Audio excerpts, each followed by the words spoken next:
And let's go here. This could be a recap, a terrible one, but okay.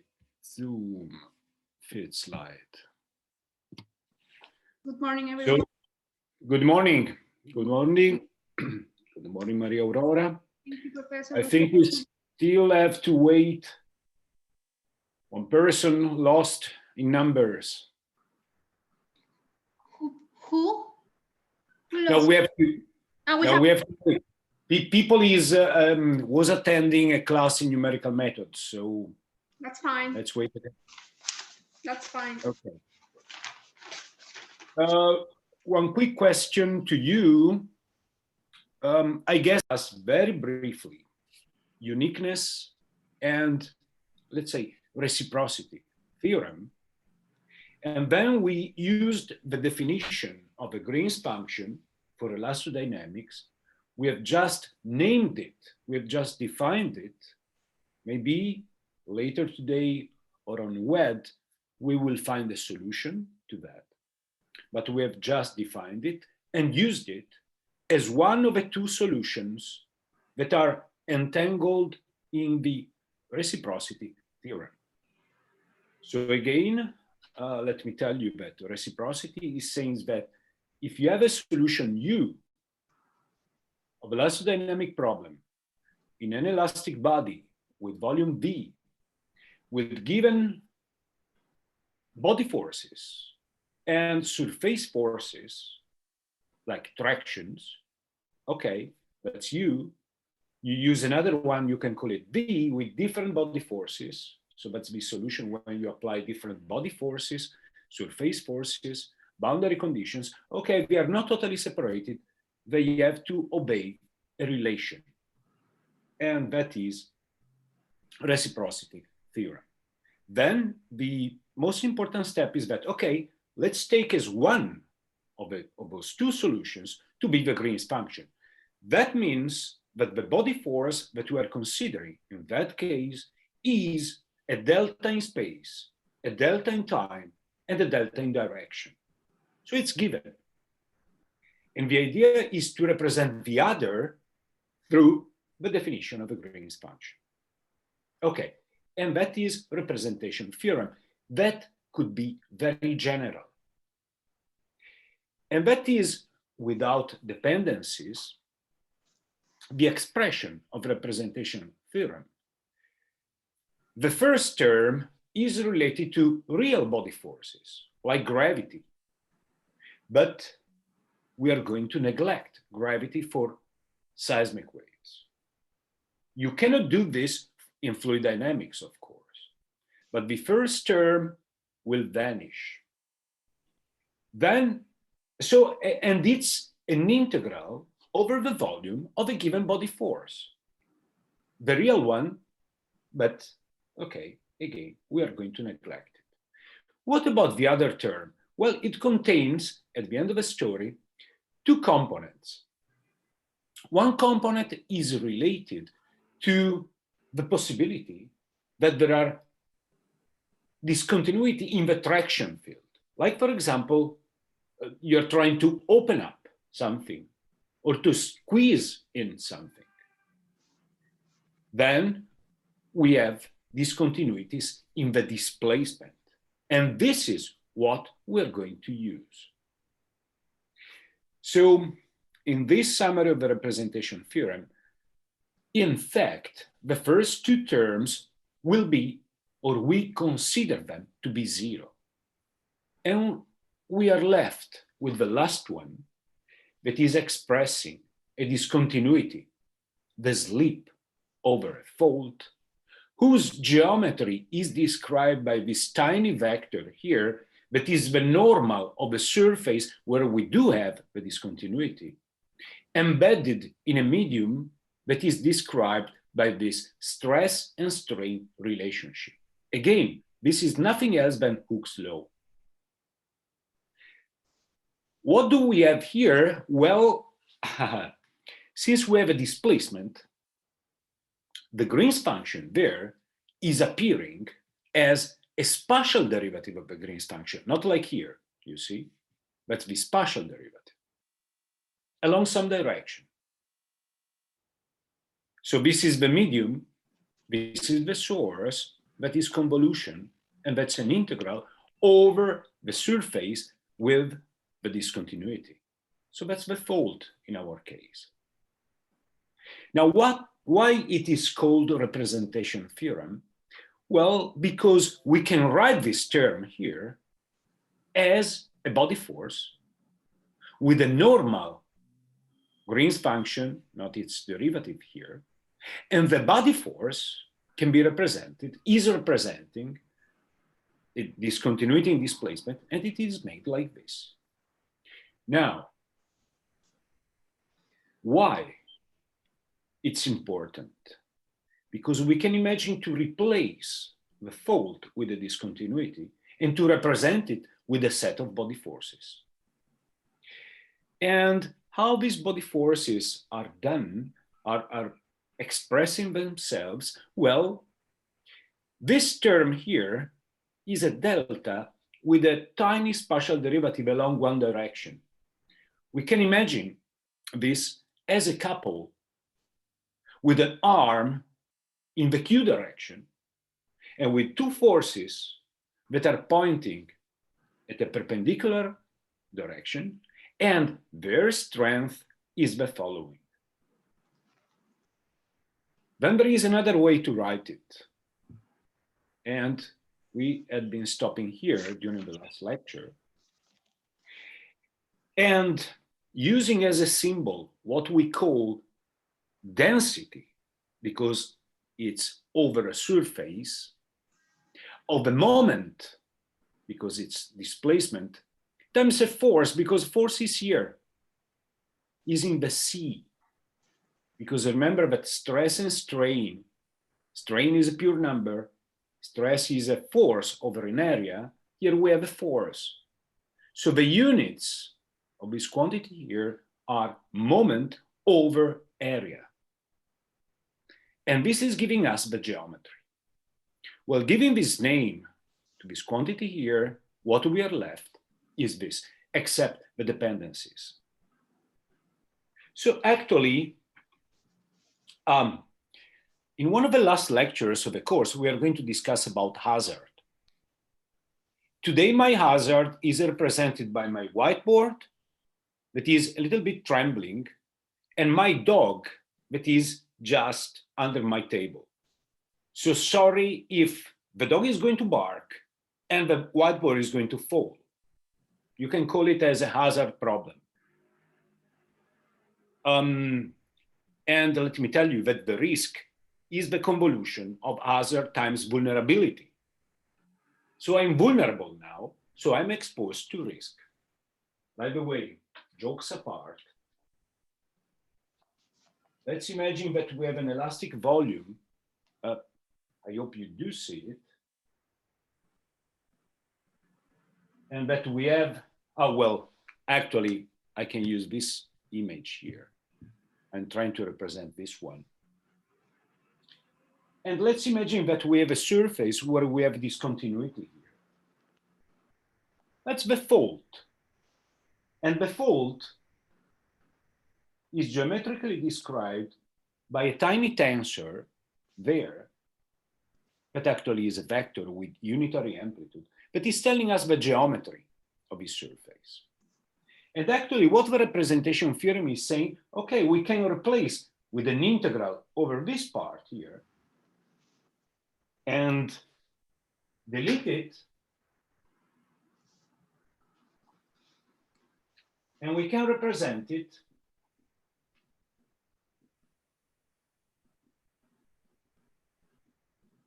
as a set of body forces. That's the idea. So going back to this writing here, what we do have is a beautiful expression of the displacement at a given point where we can imagine to have the receiver. Oh, let me unshare my screen just for 1 second, because otherwise the whiteboard will not be visible to you. So actually we can write the expression of a displacement in a point of a body due to a source that is somewhere in the elastic body that is going to be represented by body forces, and this is going to be the synthetic seismogram that we want to build. Now, oh, I see that we are complete now. Am I right? Yes. Good morning, Tarek. Do you copy me? Okay. Okay, that's fine. Yeah, I'm following you. Okay, thank you. So, and now let me go to this. What we do have here is the expression of a displacement into an elastic body that is represented by the Green's function, and that's a property of the medium, not of the source. Do you remember last time I was clapping my head in my room and I told you this is a measure of the Green's function of this room? If I do it in a shower box or in a cathedral or wherever, I'm measuring the Green's function of another environment. So the Green's function is an expression of the medium. Here we have a spatial derivative that is going to be weighted. It's like the strength of a body force by this quantity here that is containing the fault with its geometry, the place where the fault is embedded here, and the slip over the fault. So this is the summary and a little bit of advance of a tour that we had been taking on Friday. Now let me tell you again, I hope for the last time. We are skipping a lot of tiny algebra, beautiful but tiny. I hope that we are following the logic. This is the first thing that I want to say. The second, all this messy game with indexes, I hope is going to appear easier when we are going to discuss a specific example in a few slides. Third, this expression is one of the most powerful in seismology because you can use it to compute seismograms, and this is what I'm doing. And you can also imagine to compute seismograms due to extended sources or whatever, according to your model, and to start an inversion process, maybe if you're going to look for the displacement over the fault. So it's really a very important expression. But if you want to keep it simple, you can imagine that you have the source convolved with, let's say, the Green's function. It's more complicated because we have directions here, but with the Green's function. So it's a sort of, well, it's really important. Again, now, before moving forward, but actually it will be a sort to go back from the top. Let me ask you, do you have, not algebraic, but logical questions about this? Or can we start again? Please, Professor, I have one basic question. You said that we can represent a discontinuity, which is mean a fault in a volume, in a body, by a body force, by a set of body force. Okay, so, and this body force, there is like two type, double couple of body force. Wait. I was telling you at the end of the story, when we go back to the mountain, we will have in our pocket a double couple, but it's still not here. Okay, we have to wait one slide. Okay, so I just want No, no, just look, what I was mentioning, for example, in this slide here, is that for now, what we do have is a representation in terms of a set of couples, because the couple could be considered the direction, a force that is pointing in P, one in minus P, and arm in Q, PQ, PQ, PQ. And the strength of these couples is given by this term. Up to now, no double couple has appeared. Wait, one slide. Okay, okay, okay. Then, Professor, yes, Professor, star inside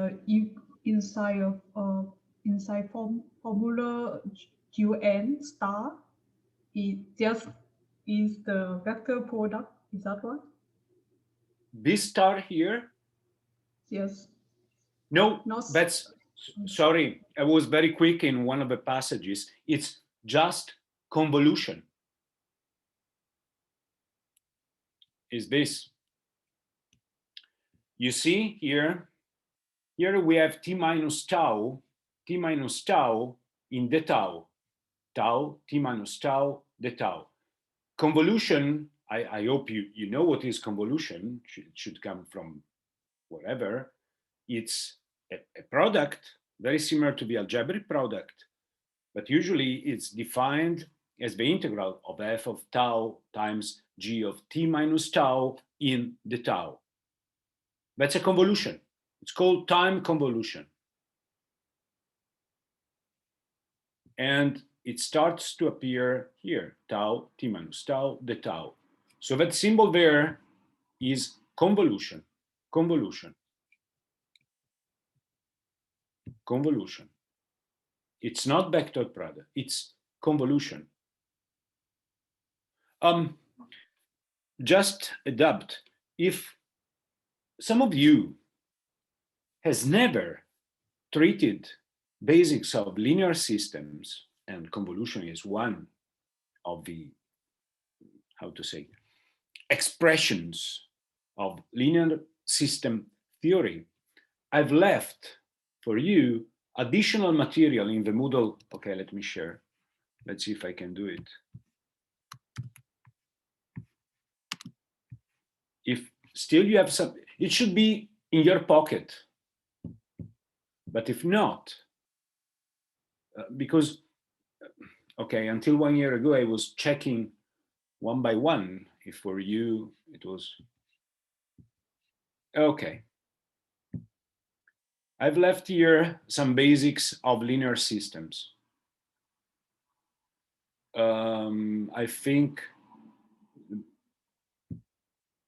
no, these are just some links. Oh God, not here. For example, these are very linear basics theory, and convolution should appear here. Somewhere, I think I left it.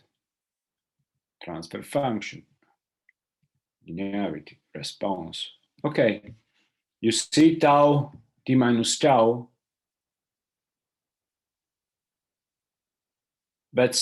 It's called convolution. So I assume that you know what is convolution, and if not, you have some material there. It's just an algebraic operator. It is a product. It has the same properties of a algebraic product, but so it's commutative, whatever, but it's called convolution. My name is Fabio. Your name is another one. Okay, we have the same properties. We are humans. We are beautiful humans, but we have different names. So convolution is a kind of, have I answered to you? Yes, thank you. So that's convolution. Okay, now let's make an important step. Now we are going to make some assumptions. And one of them is the most important, the most crucial one. So we are going to consider an isotropic solid. What does it mean? That the beautiful and terrible tensor with 81 components that is joining stress and strain, now it's collapsing to two quantities, lambda and mu, Villamé parameters, that you should know. So step number one. Second condition that you are going to consider. Again, representation theorem is valid, it's much more general, but what we're going to consider today is what? It's a pure shear dislocation. What does it mean? That the displacement over the surface will be on the surface, and thus it will be always perpendicular to the normal of the surface. What does it mean? That slip and knee, U and knee, will be perpendicular. So we are not considering openings, but just slip over a fault. Okay, in that case, MPQ, that for an isotropic solid actually is becoming like that, becomes just this. Knee is the normal, U is the displacement. And it is symmetric, because you can change P and Q. Please remember this. Third, okay, just let me add one thing and then I will stop. Third, oh, yes, I'm screen sharing. Third, and the most important one, now we are going to imagine to be so far from the surface that is containing the slip that we imagine that all the radiation is coming from one point. The integral over the surface will be an average of whatever, like this, and we call that integral of small MPQ as the moment tensor. Doing that,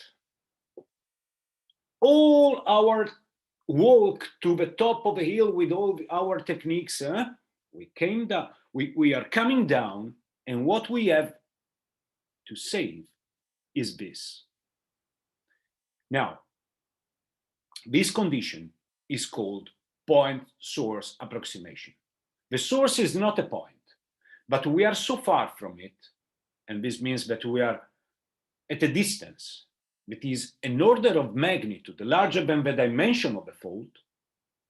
So if you have a tiny seismic source of 1 centimeter, you are at 1 meter. If you have 100 kilometers fault, you are at 1,000 kilometers. If you have a 1,000 kilometers fault, like for a magnitude 9, well, you are on the moon, to consider this expression. Oh, okay, the moon is too difficult. We have to be on the other side of the Earth. But assuming this condition, the density of a moment tensor is going to be average, and what is left is this. And it is a symmetric second order tensor. What does it mean? It has 9 components, but you can diagonalize it, and you can find the eigenvalues, M1, M2, M3. And in any case, whatever is your reference system, it will contain just 6 independent components. So all the messy source is now squeezed into 6 numbers. Let's make a pause. Please, Maria Aurora, you were asking something. Yes. Yes, 1 second. Yes, okay, you can hear me. Regarding, Professor, one of your assumptions, the ones that you were telling, representation theory can be considered as a pure shear dislocation. From a tectonic point of view, that's valid, you mean, either for reverse or inverse fault systems, or even like transform system. And second, it's only valid, this type of assumption, for an elastic, for a brittle regime. Can I talk about ductile or the transition? No, it's only for an elastic regime. That's one of the questions that came out. No, okay, that's important. But let me first answer to the second. We have to be in a brittle regime. Otherwise, we don't have a slip on the fault. We would have creep. So no radiation in principle. So we are in the brittle regime. We're in the lithosphere. If we were in the asthenosphere, the application of tectonic forces is going to deform the body without breaking it. Okay? So we would have a shear zone. But now we are considering something that maybe 1 million of years ago had been breaking. So we are in a brittle regime, step one. Okay. Step two. So we're in the brittle part. Now let's imagine that we have a surface. And in each point of the surface, we can imagine it is a plane. If it is a plane, I hope it's not going to crash here.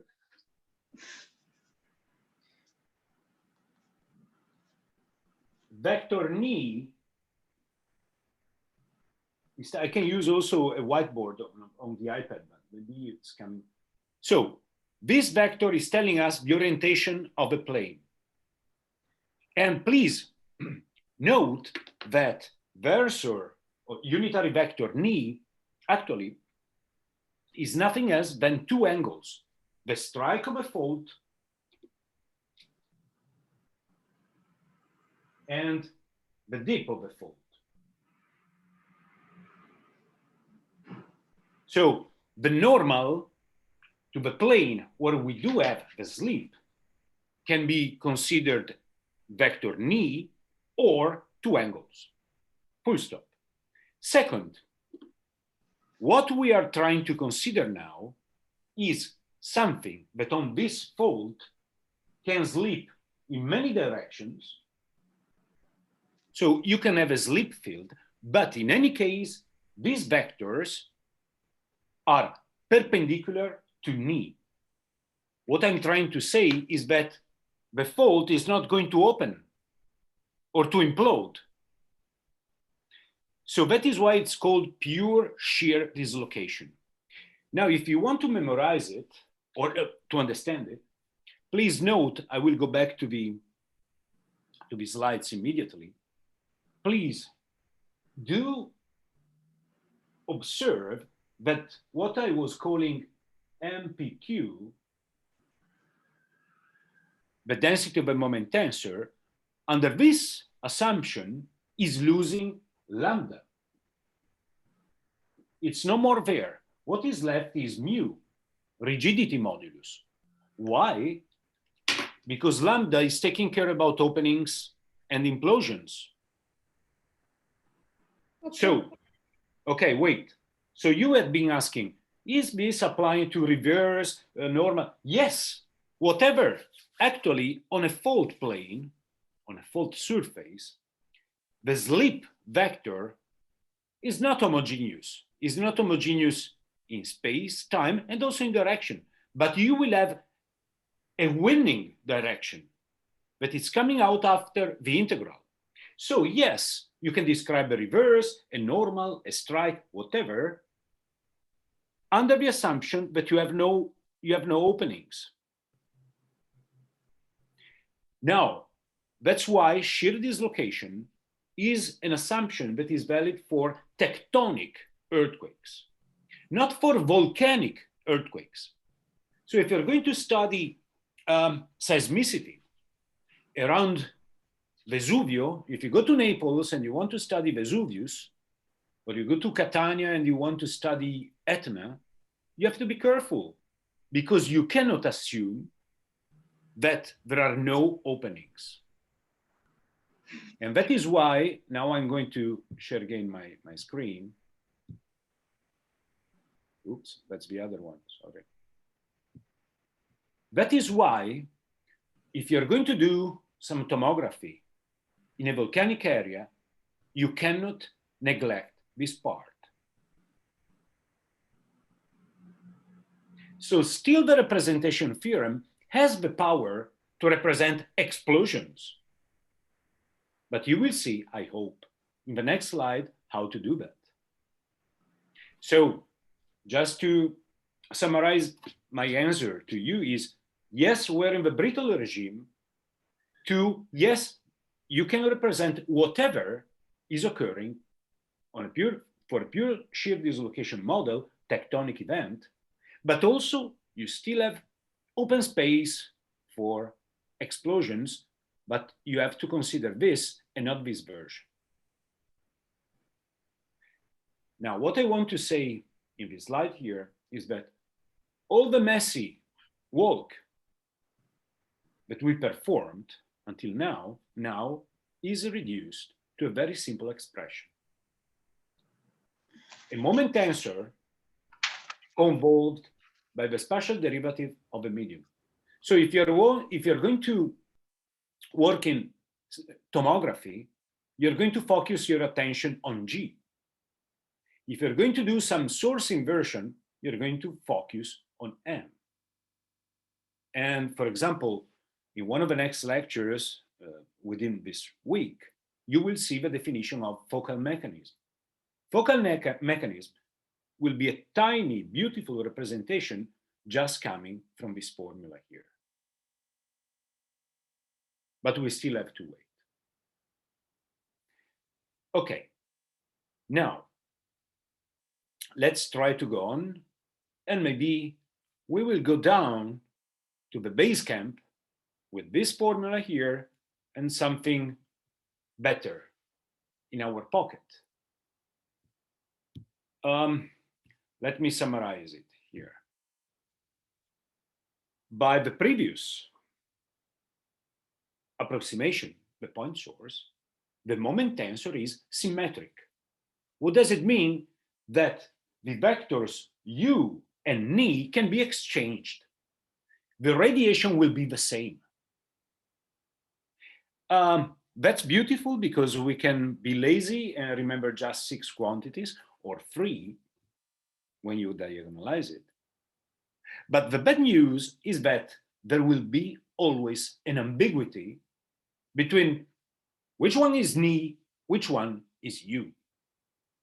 Not you, but u, the slip vector. By the way, it's symmetric, so it can be diagonalized. So you can find a reference system in which all the information is contained in the eigenvalues. And what you can do is to compute the trace, so M1 plus M2 plus M3, compute the average, and this is, it's called the isotropic part plus a deviatoric part. Now wait a second, because for a pure shear dislocation and an internal one, the sum of the forces, the resultant, and the total moment, they have to be 0. So what does it mean? That the trace has to be 0 because it's the sum of the forces and it has to be 0. And also the moment, it has to be 0. And now, for pure shear dislocation with the point source approximation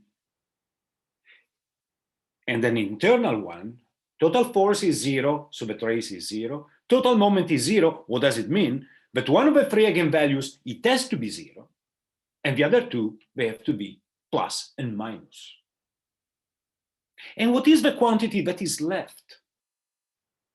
Well, the quantity that is left, if you compute, if you compute this average here, it's the integral of mu over the area. So that means, because what we are computing is, what is it? Here. It's mu times the average of the slip times the area. And that's one of the most important definitions for the seismology of the seismic sources. Professor, And this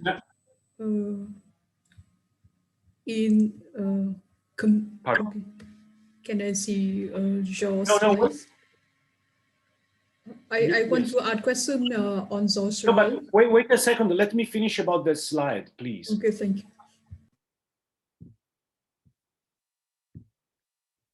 Okay. And please note that the dimensions of this quantity that is called seismic moment, and it will be the most important for the remaining of the course, are, this is rigidity modulus. So you know that the dimensions are a force over an area times a displacement. So its units are the units of a moment. We call that the scalar version of the moment tensor, but it is like that. Let me just add 1 minute for 1 minute of talking about this here.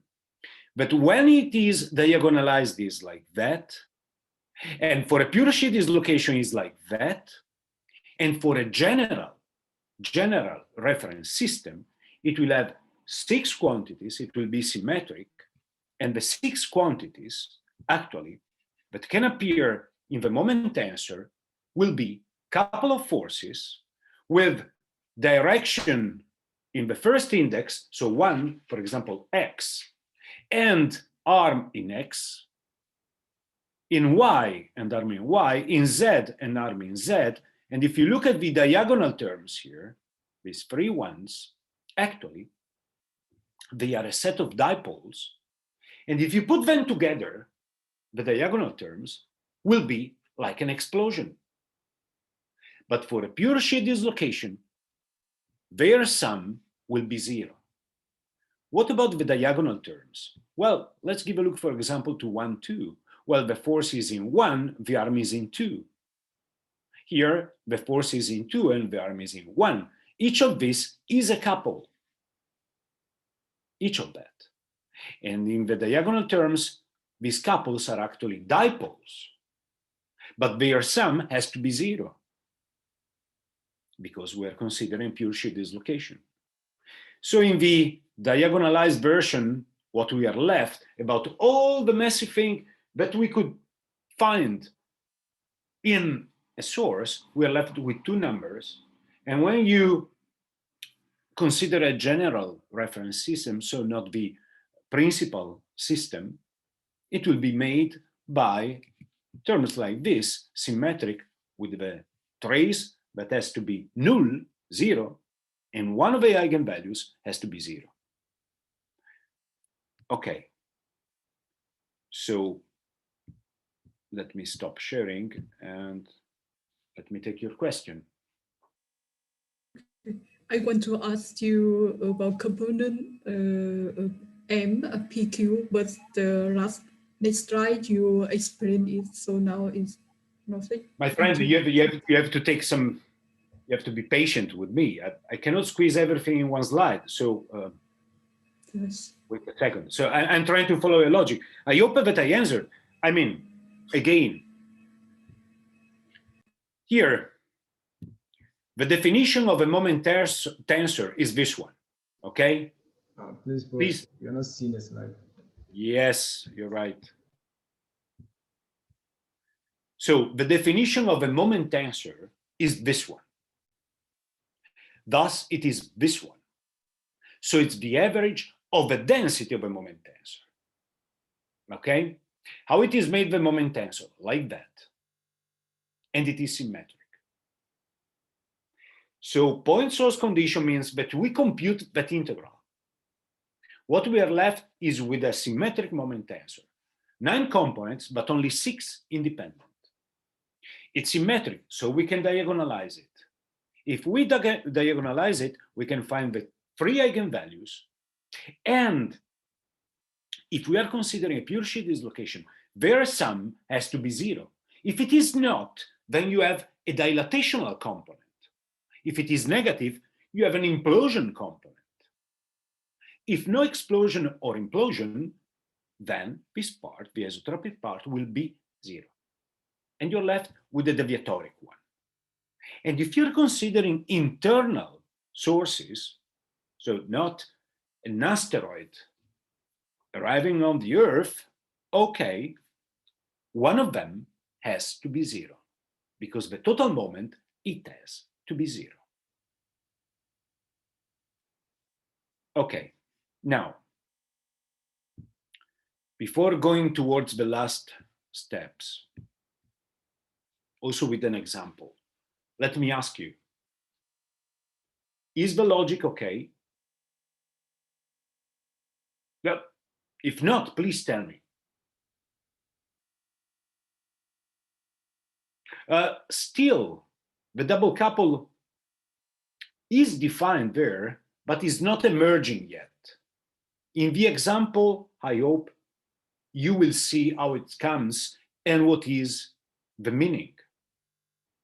So if your question is, but what is this double couple? Up to now, it's just a set of MPQ in the diagonal terms, like 1, 2 to 1.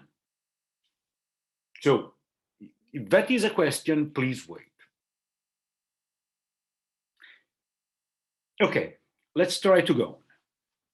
So what we obtained until now, a very nice expression that under these conditions, isotropic, shear dislocation, point source, it's becoming very simple. It's very compact. MPQ convolved with the spatial derivative of the Green's function, still to be found. Okay, what about MPQ? We call it moment tensor. It's a tensor. It's a symmetric second-order tensor. What about its eigenvalues? Well, there are 3, and for internal sources, their sum has to be 0. And for pure shear dislocation, one of them has to be 0. That's barking. It's an impulse, okay? Chico, sorry for that. I cannot, okay, it's here. But he is very quiet unless someone is approaching my home. Okay, sorry for that. So the units of MPQ, of the single terms of MPQ, they are related to a moment. And the moment is built with very simple terms, mu times A times the average slip on the fault. Units and quantities are important. So we have squeezed everything there. Now wait a second, because this is a representation. Don't imagine that inside the Earth we have tensors, symmetric tensors with Mij. It's a representation. It's a very useful representation because it's made with body forces that we can treat once we solve the Green's function. Because solving the Green's function problem means, okay, we can solve the single force. Then with algebra, we can create a couple, and then we have to add another one. So we can do that. So first a representation, oh, sharing.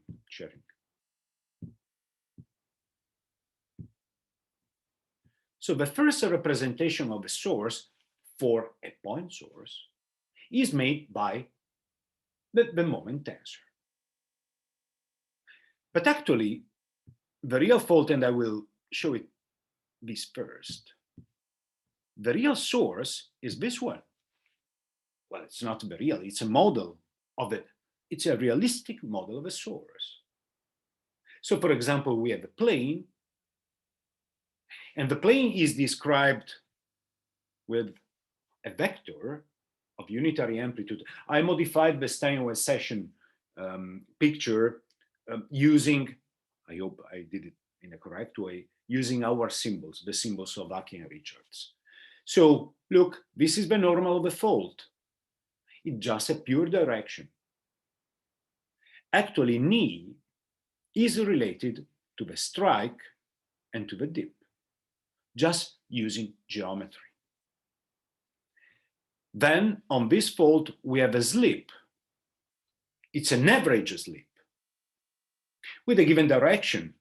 If lambda, that is the slip angle, or called also the rake, is 0, well, the footwall will move on this side respect, the hanging wall will move in this side respect to the foot wall, and we will call lateral. If it is pi, it will be a right lateral. If it is 90, it will be reverse. If it is 270, it will be a normal, or whatever combination. What I'm trying to say is that using trigonometric relations, U and N are related to what? To the three angles defining a fold, the strike, the dip, and the third angle is related to the direction of the dislocation over the fold, so lambda. So U and N as vectors, it's not so evident, but these are bold ones, as vectors can be written in terms of the three angles plus the average slip, of course. So we have a moment tensor and we have this representation. Can we write it? So we can, with some algebra, write Mij in terms of U and N. And that's the solution. I will never ask you in detail these expressions, also because, let me tell you, I don't remember them. I hope that I have been writing them in a correct way.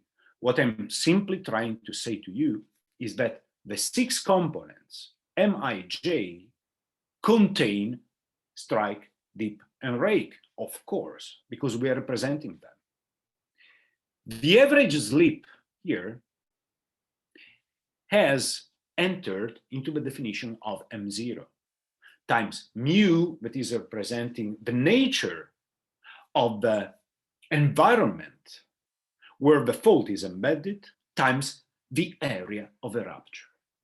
So these are two, well, that's the physics and its representation times Ij. There is a third one that it is often used.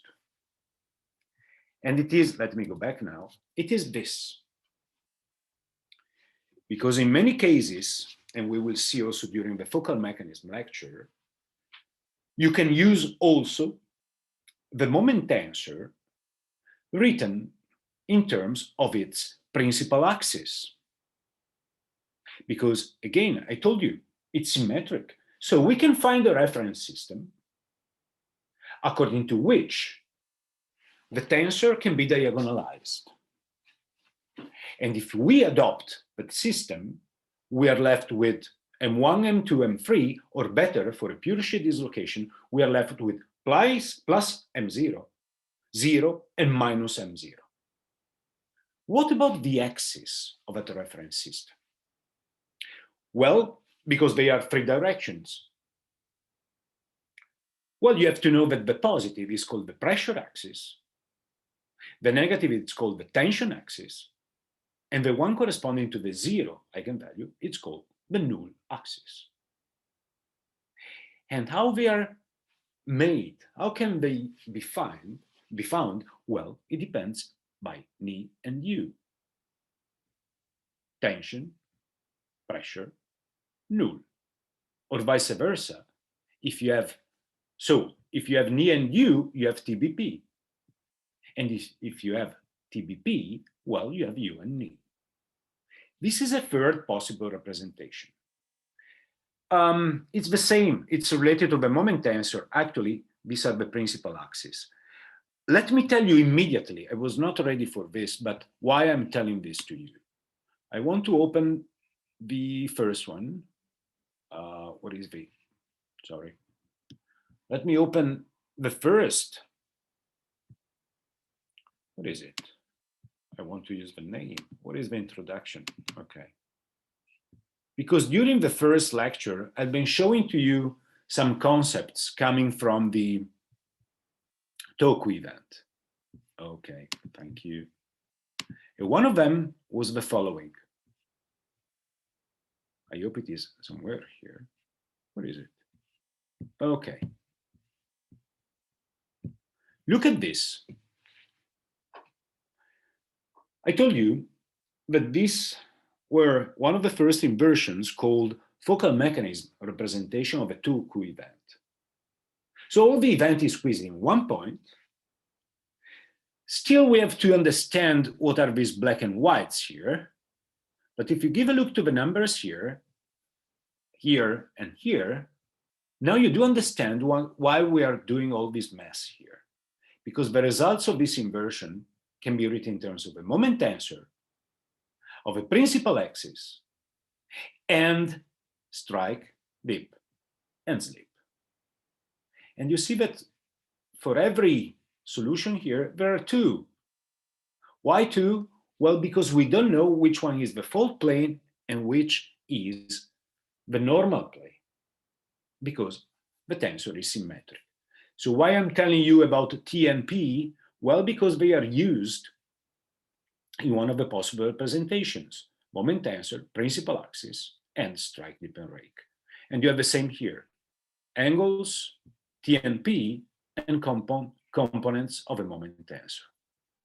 Well, there are two things here that we still have to study. Why this pattern? Okay, wait for one of the next lectures. And why MW? Wait for one of the next +1 lectures.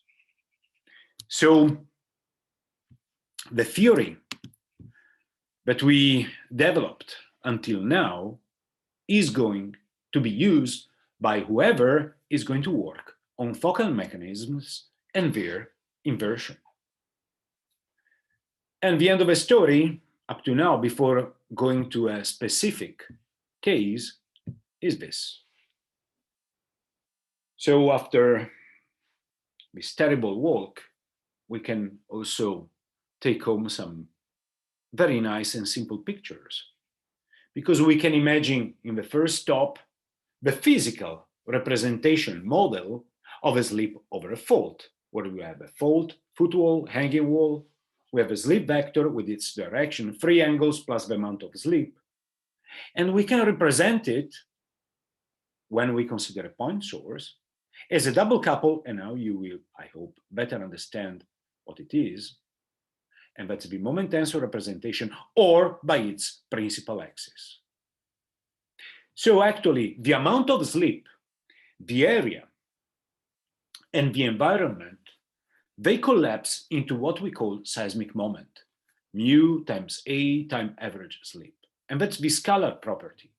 The strike and dip angles are going to be represented by the skeleton of a double couple, its orientation in the space, or by TPB, and B is exiting from here in terms of the principal axis. Another similar representation coming from your textbook, from the textbook that I suggested to you, just to make a sort of a recap before going to study the specific example. Single force, and we have a green function. A single couple, it could be a couple with an arm perpendicular to F, or a dipole, XY, XX. If we have a slip on the fault, a pure shear dislocation, it will be represented by a double couple or by principal axis, with one of them exiting from the screen. Okay. Again, sorry to interrupt, I prefer to be with you here. Pause before going back home. Is everything clear? I hope not, because if it is not, you still have maybe some attention to what we're going to discuss in the final slides about this topic here. Professor, I wanted to ask how we moved from the axis to the principal axis. Okay. So now let me answer you in two ways. The first, with this computation here, because you can have the strike, the dip, I'm not seeing, and the rake. Oh yeah, as usual. Thank you. The complicated answer is this. If you have the angles delta, lambda, and phi, the strike, the rake and the dip, and the amount of slip here, you can compute these 6 quantities. So you can move from the uni word to the mij word using, if you want, pencil and paper, or if you prefer, a computer with a code. Second possibility, if you have mij, now you can find the principal, you can diagonalize a tensor, and you find TPB, because it will be the principal axis. Third, Third, if you have u and ni, you can find the direction of t with this. Of b, it will be perpendicular to ni and u, and this. Vice versa, if you have tbp, you can find u and ni by this. Graphically, this is the situation. But maybe, in the final example, maybe we can understand better this. Okay, because at the beginning I thought that it's a kind of rotation to move from. No. Well, Okay, what do you mean by rotation? Actually, for an internal source, the total resultant and the total moment of, let's say, the representative body forces has to be 0, and there is no rotation. There is a rotation in the sense that you can imagine to take a moment tensor mij and with some rotation to find the principal axis. Yes, this is what. Okay. Okay. Analytically, it's this passage here. We are at 45. But maybe now we will understand for a specific case. What we are going to do now is to take the general expression of the representation theorem and to see how it behaves when we consider a specific fault plane and a specific slip direction. We will take this case, we will see how the indexes in its general expression will adjust. We will consider extended representative forces, and we'll make as a final step the point source representation, and we will see that those forces will become a double couple with a specific orientation in space. Okay? And the bells are ringing for 12 times now. So it's like in a Western movie. Can we try to go on? And then, of course, then we will, when we will, I hope, we will be back home, we'll take a pause and we will see. Okay. Let's consider a specific case. Now, in our geometry, we're going to consider something that is fixing directions. For example, now the fault plane will be a strange plane, it will be horizontal, okay? It's the X and Y plane. What does it mean? That the normal of a plane is Z direction, or psi free. And so the ni vector will be 1, 0, 0. Okay, we decided it. So we have decided the fault plane, and now we decide also the slip direction. It will be in the X direction. So psi 1. And so U will be a given amount, and with these two components equal to 0. Now, let's try to understand what is the representative body force in general of this set of forces. We take the expression that we discussed before, and its general expression is this one, and we begin to substitute directions here. So, for example, U here has just 1. The integral of d sigma, that is the fault surface, is over dx and dy. And now I is 1. J is free, and we're left with this 1, 3.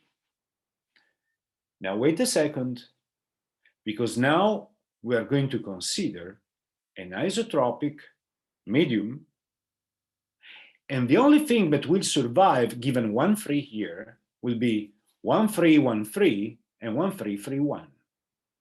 And this is the sketch of a particular case that we are considering.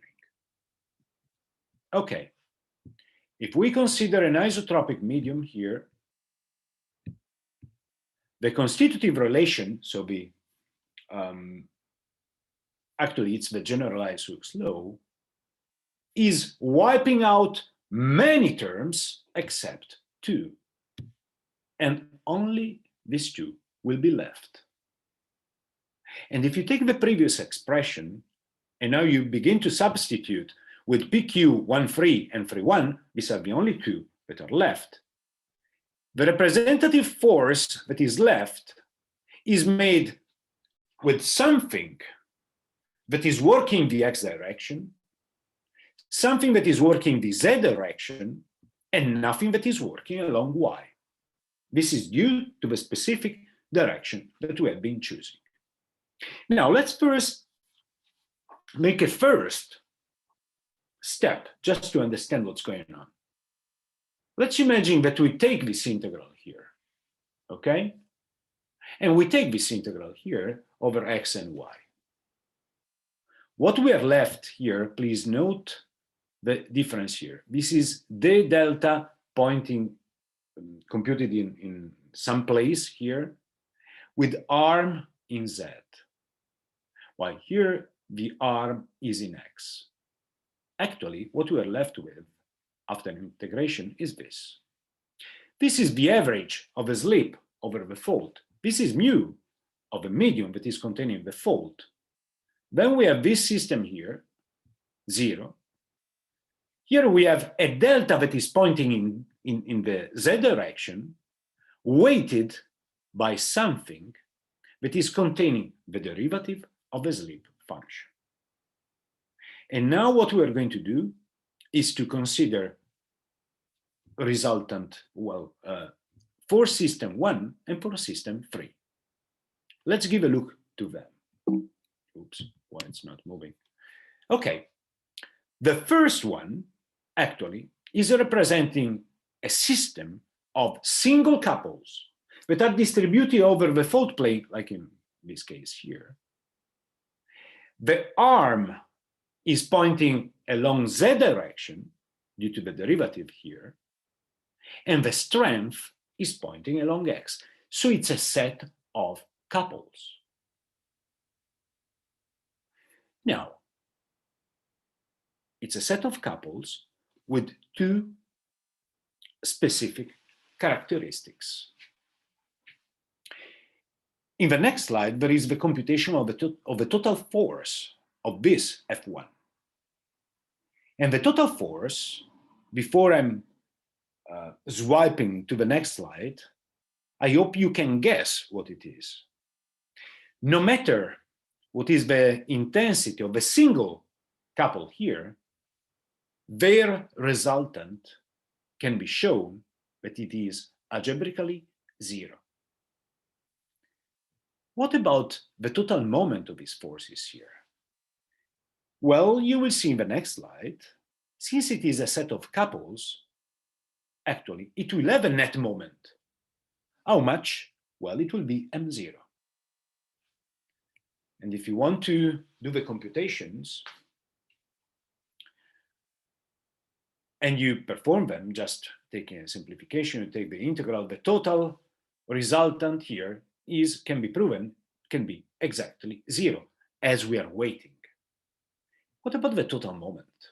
Well, does not vanish because it's a set of couples.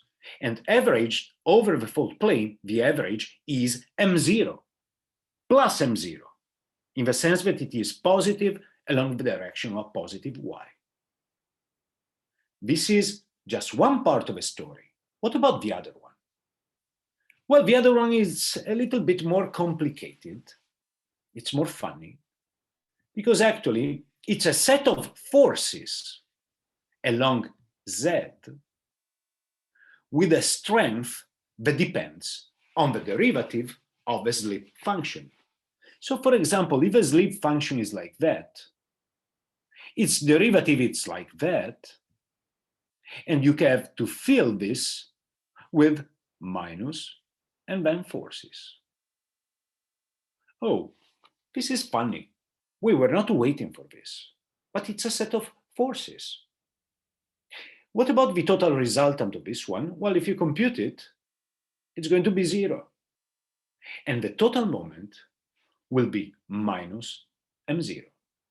So when you put them together, the total force is 0, the total moment is 0, and we have two systems of body forces. Are we happy with this? Let me make a pause. Are we happy with this? No, we cannot be happy with this. It's a mess. For example, I would be happier if the second representative force is maybe a set of couples, so that joining them, I have a set of double couples. Why not? That's much better. And in any case, I would like that when I move far from the source, all these systems here are squeezing and telling us how it's made, the moment tensor. In that case, I would be happier. So to make me happy and to make you happy, let's go to the final slides. Because one of the nice sides of the representation theorem is that, I have to share my screen, is that when you stay in the extended source representation, you can find many equivalent body forces. For example, this. And in my opinion, that's the best one. Because you can take the other expression of the representation theorem here and write it. You see, this is a sort of a derivative. So you can take here what is left in that specific case as mu times the average slip convolved. You take this spatial derivative and you take it like that. This is what you're left. And considering a derivative as a limit of an incremental ratio going to 0, you're getting this.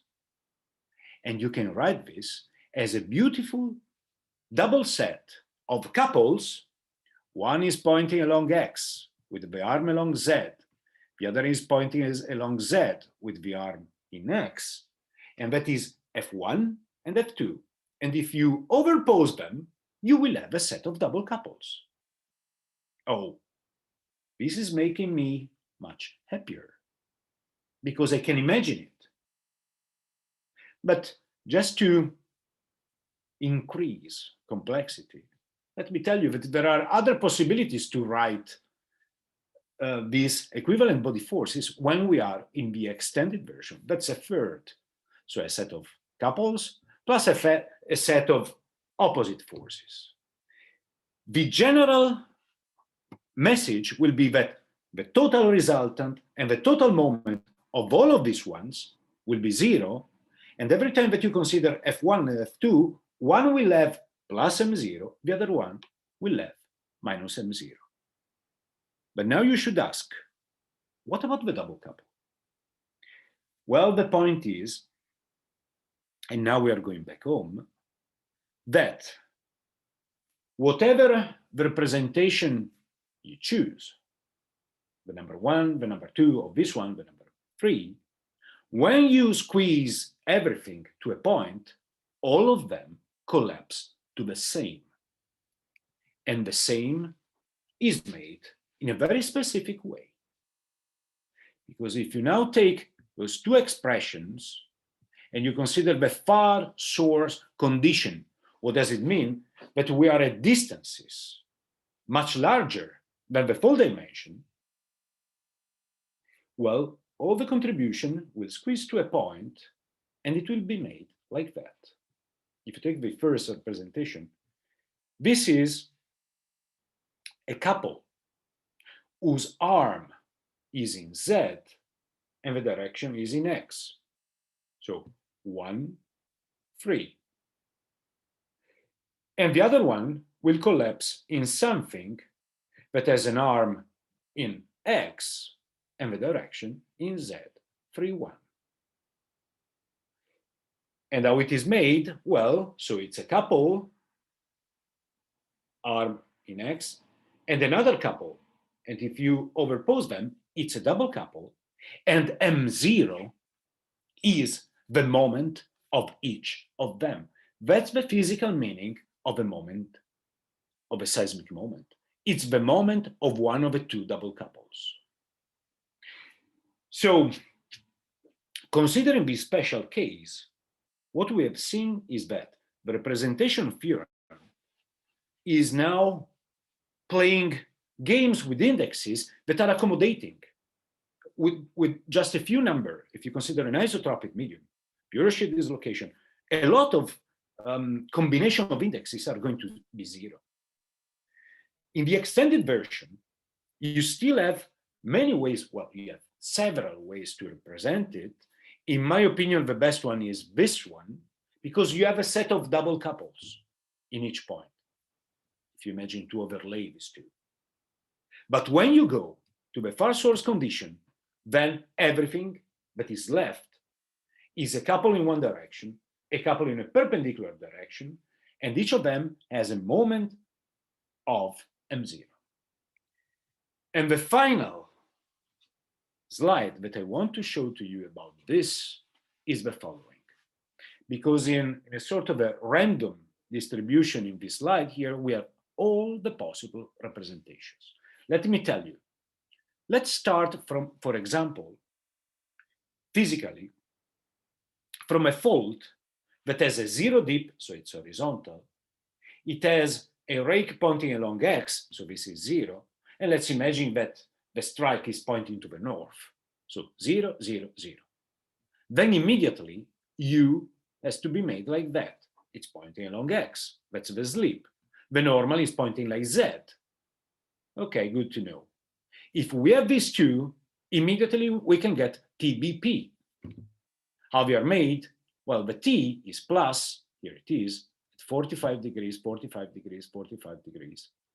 P is minus 45, 45, 45. And B is coming out from a screen. That will be the principal axis system. And refer to this axis here, M is simply plus M0, 0, minus M0. What are they? Well, they are representing the moment of two couples, plus and minus. If you're diagonal, it's the dipole M11, and this is M33.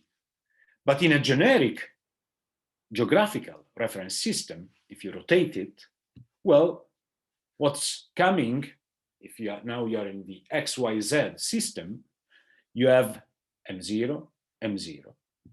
And the two double couples are 1, 3 and 3, 1. What does it mean? Pointing along X, arming Z. Pointing along Z, arming 1. And you can imagine this to be the integral over all the fold of a distribution of mu rigidity modulus times the slip over that. But once you average it, okay, it's becoming M0. So actually, all the fold process that we were considering when you are in this case, point source, a pure shear dislocation, the geometry reveals itself in TBP, or if you want, in the direction of the two couples, like in this case. And the average of the slip times mu times the area interested by the rupture is going to M0. So we made the last step that was starting from this. Because actually what we did was exactly the following. We started from a surface and the slip vector field that is acting on that surface. Then we imagined to compute the average dislocation model. What does it mean? To make the integral of it of the density of a moment tensor. And once you do that, if you are in the point source condition, what is left is an equivalent body force system that is a double couple. And each of the couples has, as a moment, plus m0, and the other one minus m0, so that everything is conserved. Now,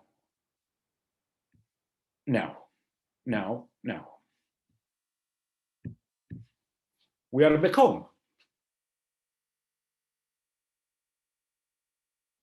Are we safe? No, well, I see you. So you should, well, you are at home. I am at home. I see that some expressions of you are very sad, but you are back home. Maybe you are sad because the panoramic view from the top of the hill was not so nice. And all this traveling here just to, what? A system of forces. But the end of the story is a double couple.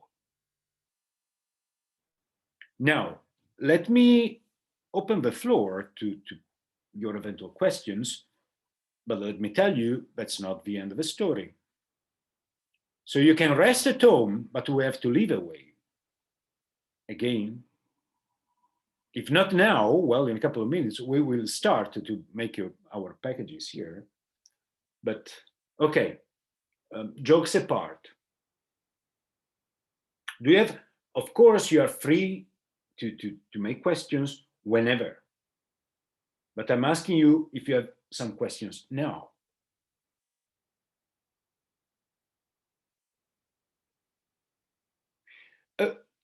Okay, let me tell you, a traditional lecture would be made by this slide here and this slide here. But like mountain guides, now you know what is the path. But to stimulate you, let me ask you, what about time in this panel here, in this cartoon? What about time? Well, one kinematic time is here. It's here.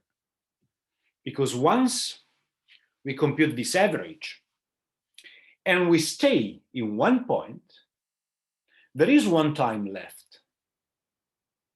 And it's called, well, it's called rise time. It's the time necessary for the point, because we have a point now. It's a point source. It's the time necessary for that point to sleep. It's called the rise time. So it's quiet. So here it is, tick, sleep. That's the time. You have seen in some animations, well, the time of a sleep is, but you should say, wait a second. What about the time of a rupture? We have seen that, for example, for the Toku event, it was more than 2 minutes. Where has it gone? There is no room here for rupture time because it's a point. Okay, so yes, the time of a rupture is also, it's a question, is it also related to the length of the fold? Oh, yes. Oh, yes. Yes. The point is that there is no more room here for the rupture time because it's a point. So bad news, guys, because we have gone to the top. Then, okay, we took our pictures. Then now we arrived back home. But wait a second, we left something somewhere.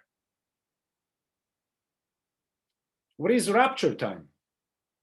Okay, jokes apart. Actually, wait a second. In the representation theorem, there is full room for the time because it's here. Actually, time is embedded here. and here, because if you give a look to the expression, rupture time and slip time, rise time, they are there. The point is that when we made the last step, and it was a beautiful one, because we said, okay, we don't care about the extension of the fault. Let's imagine to be so far that everything is a point. Well, now we have a problem, because we are so proud that we can use this very simple expression with MPQ as representing the source with its 6 independent components, or just 3 in the diagonal, or just 2 if we are considering pure shear dislocation. But wait a second, because there we have space for rise time, but we have no more space for rupture time.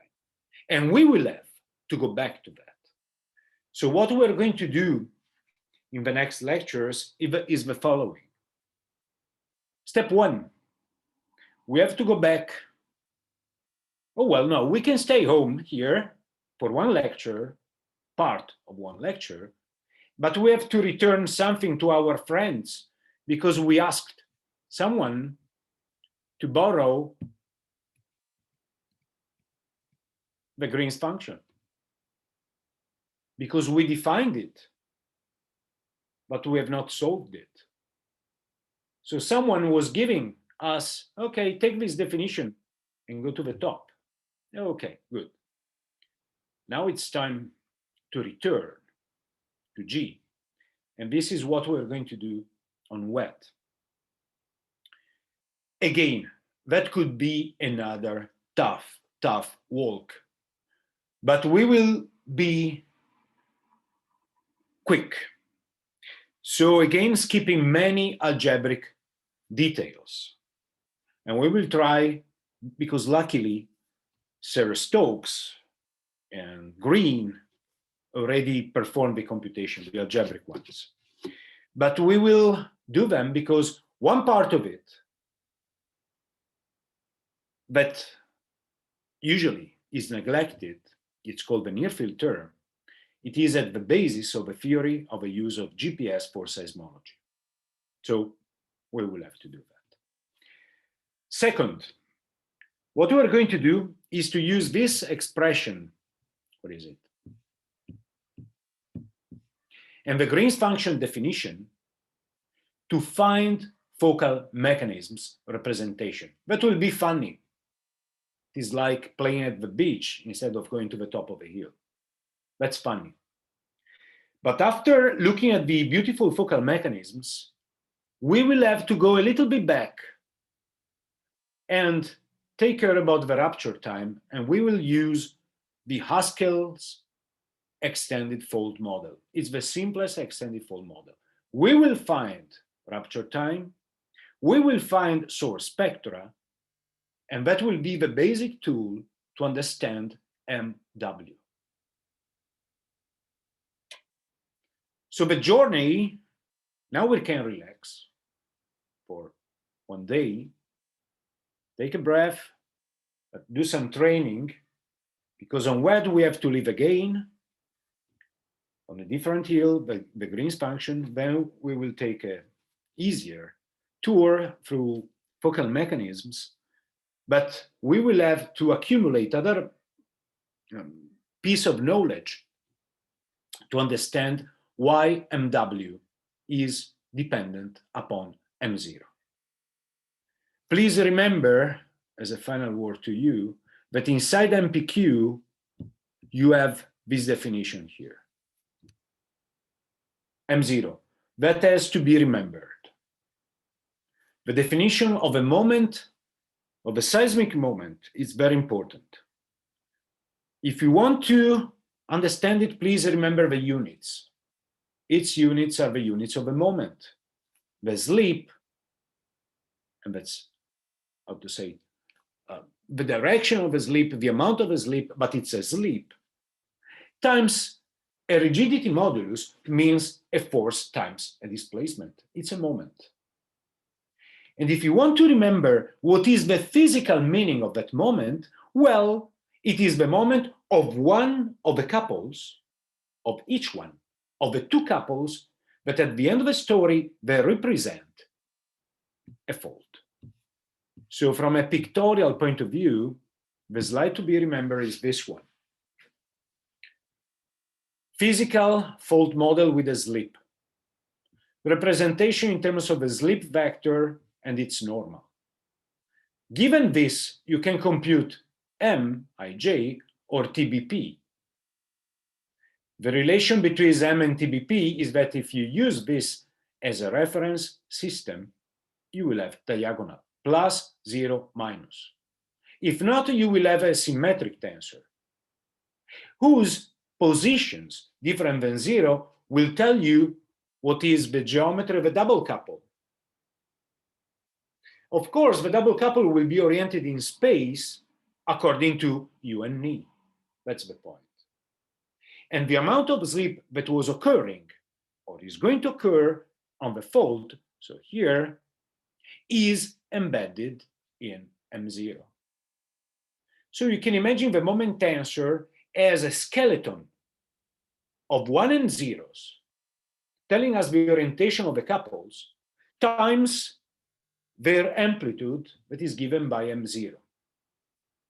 And let me conclude again this lecture telling you that I'm not lying, telling you that this expression is the most powerful of theoretical seismology.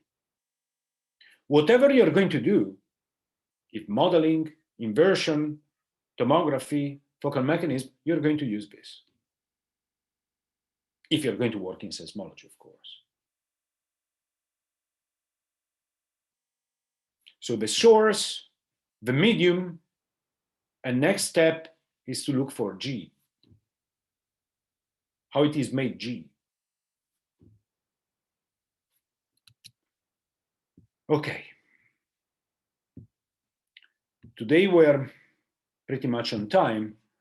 I'm tempted to start the next one, but since it is logically a little bit different because it's about the Green's function, I prefer to stop here so that we have completed a walk starting from a fault, the top representation, and the end of the journey. In the best or easiest case, we have a double couple. Orientation is reflecting U and N. The slip and the area of the rupture is embedded in M0. Units of moment and the physical meaning to be the moment of the two couples, plus M0, minus M0. Okay? Okay, thank you, Professor. Okay, so it takes time to think about this. Well, after more than 20 years, I'm still thinking of that. So it's a very powerful tool. Most of you, and myself included, sometimes are just using the squeeze version, but for example, I'm doing seismic hazard modeling with extended faults, I'm using the other version, but I'm really using that. So maybe I'm wrong, but okay. By the way, you have the slides. On the Steinway session textbook, there is part of the story, not all the details. All the details are in the Aki Richard textbook, but it's too much. And again, I don't want we to get lost into algebra, just in logic. Okay? Okay. So my friends, let's meet again on WED. On WED, I think I will be at ICTP. And that's it. You have the material, you have time. Please have nice other lectures. And we're going to meet, hopefully, on WED at 11. Okay? Okay. Goodbye. Thank you. Thank you, Professor. Thanks.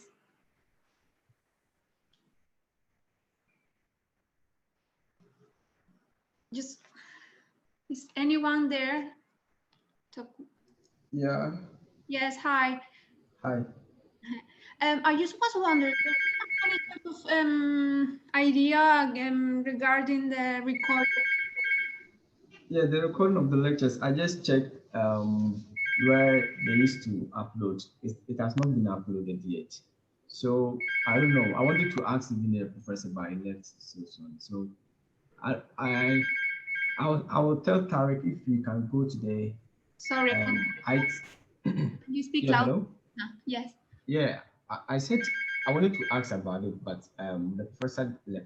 So I will ask one of my colleagues, then I will go together to the IT people to ask if they will upload it, or so if anything, maybe to meet, I'll let you know. Okay, thank you. That would be great. Yes. Thank Yeah. you very much. Let me know, because Yeah. yes, that would be fine to review. Okay. the Yeah, lesson. yeah, sure. Yeah, Okay. sure. Yeah. Okay, see you in the next lesson. Okay. Bye. Have Bye-bye. a nice day. Bye. See you. Bye.